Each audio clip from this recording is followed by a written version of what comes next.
Hi guys! Magandang araw! For today's video nga ay samahan nyo ako na balikan yung mga kaganapan nung nakaraang birthday naming mag-asawa. Pati na nga yung unang gupit sa buhok ni Baby Yael. April pa nga yung birthday ko at si Daddy naman ay nung nakaraang May. Pero ngayon nga lang natin ito maia-upload, diba? Napakasipag talagang mag-voice over. Pero ganito pala maging isang content creator. Paglalaanan pala talaga ng napakaraming oras. Sayang din kasi yung $0.1. Back to the video nga ay nagulat ako sa pamilya ko. At gabi pa nga lamang bago ang araw ng birthday ko ay nagsipagdati nga dito sa bahay at dito daw sila matutulog. Sabado de Gloria kasi ng araw na iyan kaya wala silang mga pasok. Kaya nga gabi pa lamang ay nagsipag-inom na sina Daddy tapos tamang kwentuhan lang kami nila ate pati na nina Inay. Ito na nga yung mismong araw ng birthday ko. Gulat nga ako sa ate ko at may pag-gift pa nga. Thank you po ulit ate sa uulitin. Char. Pagka-uwi namin ni Daddy galing sa palengke ay nagsimula na din kaming magluto. Syempre pag ikaw ang may birthday, palengke mo, luto mo, at ligpit mo, charot. Mabuti na nga lamang at nandyan yung nanay ko, pati na yung mga kapatid, para nga tulungan ako sa pagluluto at pagliligpit. Tapos binabantayan nga din nila si Yael habang busy kami ni Daddy at sobrang enjoy nga din niya sa pakikipaglaro sa kanyang mga pinsan. Itong carbonara nga yung pinakahuli kong niluto, kaya pagkatapos nito ay naghain na din kami para makakain. Para nga sa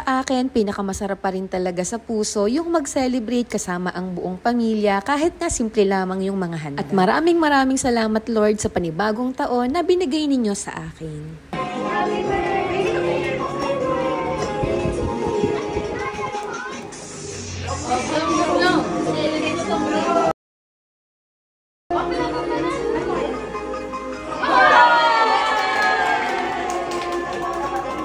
Grabe nga yung tuwa ko dyan kay Yael at first time nga niya na mag-blow ng candle. Kaya nagulat siya kasi napasigaw kaming lahat tapos hindi niya nga alam kung saan siya pupunta. Pagkatapos nga ng ganap namin sa bahay ay nag-decide kami ni Daddy na sumama pag-uwi sa amin sa Dolores, Quezon. Hindi kasi nakapunta si tatay kasi wala ngang maiiwan sa farm namin. Farm daw sa mga alaga niyang hayop sa amin. Bukod kasi sa mga baka, may mga alaga din siyang panabong na manok at hindi nga ito pwedeng basta-basta iwanan. Hindi nga din alam ni tatay na sasama kami pa uwi. Kaya nung makita niya si Yael, ay agad-agad niyang binuhat si Baby. Bukod nga doon, isa din talaga sa mga reason kung bakit kami sumama ay dahil maliligo at magpipiknik nga daw sila sa ilog. Sayang naman yung mga ganong moment kung hindi kami makikijoin sa kanila. Kinabukasan nga ay ito naman yung mga ganap namin. Tamang kwentuhan lang habang nagkakape tapos nag-aayos nga yung ate ko ng pa-order nila na puto. Gumagawa kasi si Inay at asawa ng kuya ko ng mga kakanin. Nagising na nga din si Yael ng mga oras na iyan kaya ginagala muna siya ng kanyang lolo sa kanyang mga alagang manok. Tuwang-tuwa kasi si Yael kapag ka nakikita niya yung mga animals na madalas sa TV niya lang napapanood. Kaya kapag ka nandito kami sa amin, talagang iniisa-isa niya yung mga ito. Sa kabayo, sa baka, pati na nga sa may kulungan ng baboy. Sobrang lapit nga din ni Baby sa kanyang mga pinsan. Talaga namang kapag ka nandito kami, sadyang may kalaro ito nga din yung araw na nagdesisyon kami ni Daddy na ipagupit muna ang buhok niya. Nung una nga ay ayaw ni Daddy at gusto nga daw niya na pahabain talaga ito. Kaso nga ay sobrang init ang mga panahon na iyan at nakakaawa talaga si Yael kapag ka sobrang pinapawisan. Tapos hindi pa nga maganda yung tubo ng kanyang buhok. Medyo dry kasi yung sakto dulo. Naman at marunong maggupit ang nanay ko. Kaya sabi ko kay inay ko na lamang ipapaputol. Pero nung nag 1-year-old naman si Baby, ay ang daddy niya ang naggupit. Kasi may mga kasabihan nga na dapat daw ang unang magugupit ay mabait o matalino. Kesa nga sa iba pa namin paputol ay kami na nga lamang mag-asawa at nang wala na ngang sisihan sa huli kung ano pa man. Char. Balik nga tayo sa video ay nandito na nga pala kami sa ilog na sinasabi ko na pagliliguan. Grabe talaga yung init ng panahon na iyan kaya saktong-sakto yung pagpunta namin dito. Nauna na nga yung pamilya ng kuya ko para makakuha sila ng bakante. Medyo madami kasi ang naliligo kasi linggo ng pagkabuhay ng araw na Ma-share ko nga lamang mga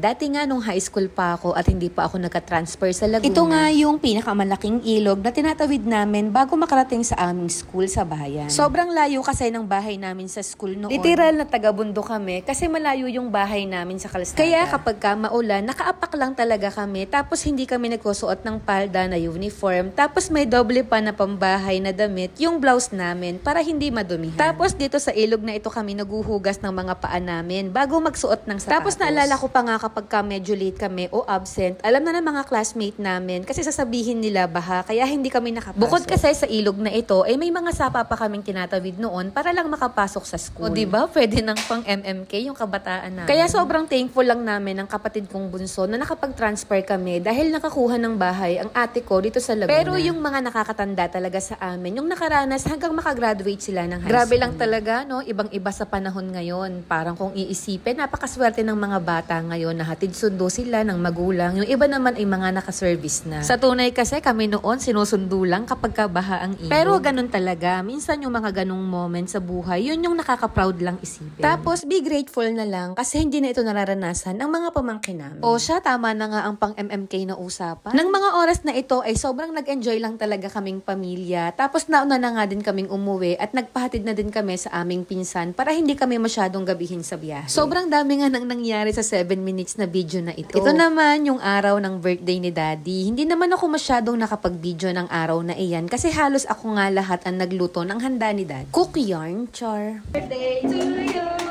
Happy birthday to you.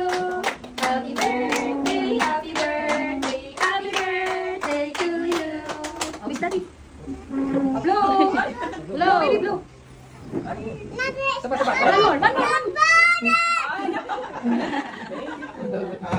Maraming salamat talaga sa mga nakapunta, especially nga sa bunsong kapatid niya at ang kanyang pamilya kasi nakadating sila. Sana nga next time ay kompleto. Ito talaga yung goal naming mag-asawa ngayong taon namin dito sa bahay. Dito muna namin lahat gaganapin ng mga magiging okasyon namin. Syempre hanggat maaari, kasama namin yung bawat pamilya namin. Para sa amin kasing dalawa, ayun talaga ang mahalaga. Sabi nga ng karamihan, sa hirap at ginhawa. At ayun lang po ngayong araw. Salamat ho!